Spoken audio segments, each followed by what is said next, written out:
ক্যালেন্ডারের পাতায় আজ ৫ আগস্ট হলেও এক বছর আগের এই দিনটি ইতিহাসের পাতায় ৩৬ জুলাই। ১৫ বছরের স্বৈরশাসনের ভয়াল এক অধ্যায়। দিনের পর দিন জমে থাকা নিঃশব্দ ক্ষোভ থেকে যেন বিক্ষোভের জোয়ার উঠেছিল সারা দেশে। শিক্ষার্থী থেকে শুরু হয়ে আন্দোলনের রশ্মি ছড়িয়ে পড়ল রিকশা চালক, গার্মেন্টস কর্মী সহ নানান শ্রেণী পেশায়। ছাত্রদের কাঁধে হাত রাখলেন শিক্ষকরাও। নারীরা হয়ে উঠলেন আন্দোলনে সাহসের প্রতীক। কেমন ছিল সেই দিনগুলো? ২০২৪ সালের ১ জুলাই সরকারি চাকরিতে কোটা বাতিলের পরিপত্র জারির পর দেশের বিশ্ববিদ্যালয়গুলোতে ছড়িয়ে পড়ে আন্দোলনের আগুন। পরদিন থেকেই ঢাকা বিশ্ববিদ্যালয় সহ বিভিন্ন প্রতিষ্ঠানে উত্তাল হয় বিক্ষোভ। শাহবাগে ঘণ্টাব্যাপী অবরোধে অচল হয়ে পড়ে রাজধানী। ৩ জুলাই থেকে রেল এবং সড়ক পথে অবরোধে তীব্র হয় প্রতিবাদ। শিক্ষার্থীরা সরব হয়ে ওঠে ন্যায্য দাবিতে। ৪ জুলাই হাইকোর্টের আপিল স্থগিত না হওয়ায় আন্দোলনে যোগ হয় ধর্মঘটের ডাক। ৬ জুলাই বাংলা ব্লকেট ঘোষণা করে শিক্ষার্থীরা। কলেজ এবং বিশ্ববিদ্যালয়ে ক্লাস পরীক্ষা বর্জন করে নামে রাজপথে। ৭ এবং ৮ জুলাই কার্যত স্থবির হয়ে পড়ে রাজধানী। ১০ জুলাই সারা দেশের ২৪টি বিশ্ববিদ্যালয় এবং কলেজ থেকে একযোগে সড়ক এবং রেল অবরোধে রাজধানী হয়ে পড়ে একেবারে বিচ্ছিন্ন। আন্দোলনের পরিধি ছড়িয়ে পড়ে গোটা বাংলাদেশে। ১৩ জুলাই রাষ্ট্রপতির কাছ থেকে স্মারকলিপি প্রদানের কর্মসূচি নেওয়া হয়।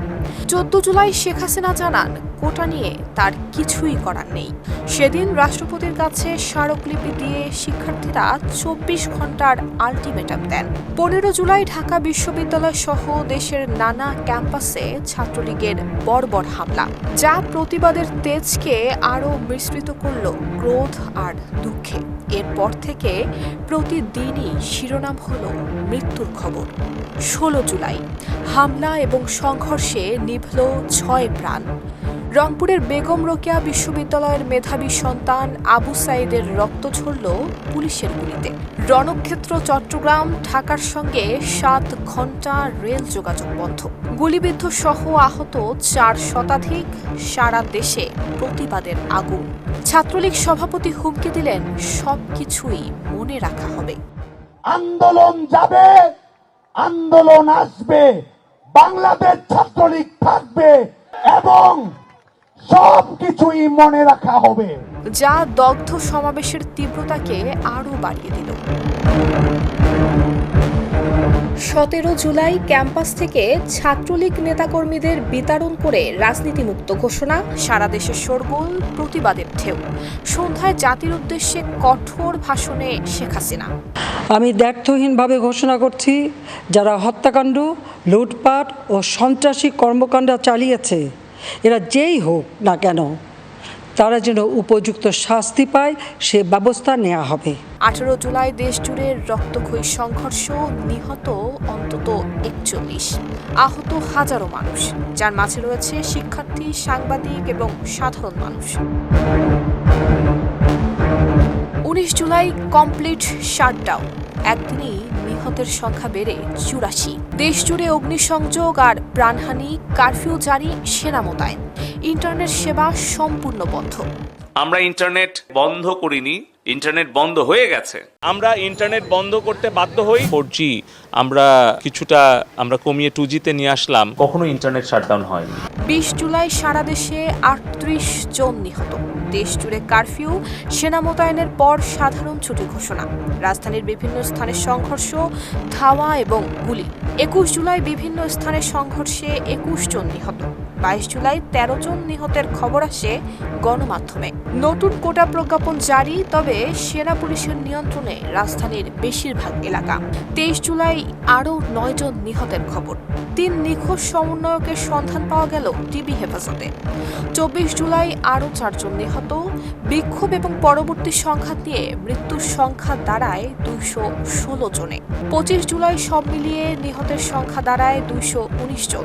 ২৬ জুলাই দেশ জুড়ে ব্লক রেইড অভিযান শুরু, ৫৫৫টিরও বেশি বেশি মামলা। 3 সমন্বয়ককে ডিবি হেফাজতে নেওয়া হলে আন্দোলনের ছন্দ পড়তে শুরু করে। 27 জুলাই সব মিলিয়ে নিহত বেড়ে হয় 225 জন। 28 জুলাই ডিবি হেফাজতে থাকা 6 সমন্বয়ক ভিডিও বার্তায় কর্মসূচি প্রত্যাহার করেন। আমাদের প্রধান দাবি ছিল কোটার যৌক্তিক সংস্কার, যা ইতিমধ্যে সরকার পূরণ করেছেন। এখন শিক্ষার সুষ্ঠু পরিবেশ নিশ্চিত করার লক্ষ্যে দ্রুত শিক্ষা প্রতিষ্ঠান খুলে দেওয়ার জন্য সরকারের প্রতি জোর আহ্বান জানাই।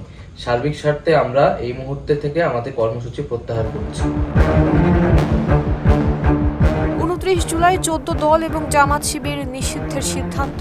30 জুলাই নিহতদের স্মরণে মুখে লাল কাপড় বেঁধে হাজারো মানুষের মিছিল। 31 জুলাই মার্চ ফর জাস্টিস কর্মসূচির ঘোষণা। এক দফার দাবিতে আজকে এখানে হাজির হয়েছি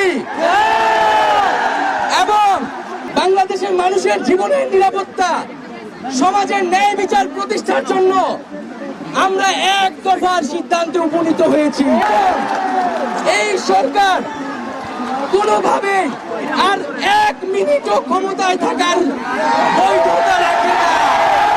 ফেসবুক চালু হলো 14 দিন পর বাড়ল আন্তর্জাতিক সমর্থন। 32 জুলাই 6 সমন্বয়কের মুক্তি। 33 জুলাই দেশ জুড়ে নিহত 227। 34 জুলাই সরকারের পদত্যাগের দাবিতে কেন্দ্রীয় শহীদ মিনারে লাখো মানুষের জমায়েত। উত্তাল হয়ে ওঠে গোটা দেশ। 35 জুলাই অসহযোগ কর্মসূচির প্রথম দিনে 18 জেলায় সংঘর্ষ। একই দিনে নিহত হয় 116 জন। এরপর সমন্বয়কদের সেই কাঙ্ক্ষিত ঘোষণা। তারা বললেন, কালকেই লং মার্চ টু ঢাকা। তারা সেনাবাহিনী সহ অন্যান্য বাহিনীকে আমাদের বিরুদ্ধে কাজে লাগানোর চেষ্টা করছে।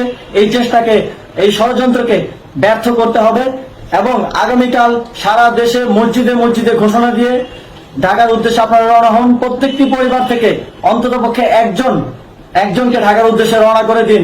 আর এই 7টি শব্দে বদলে যায় বাংলাদেশের ইতিহাস।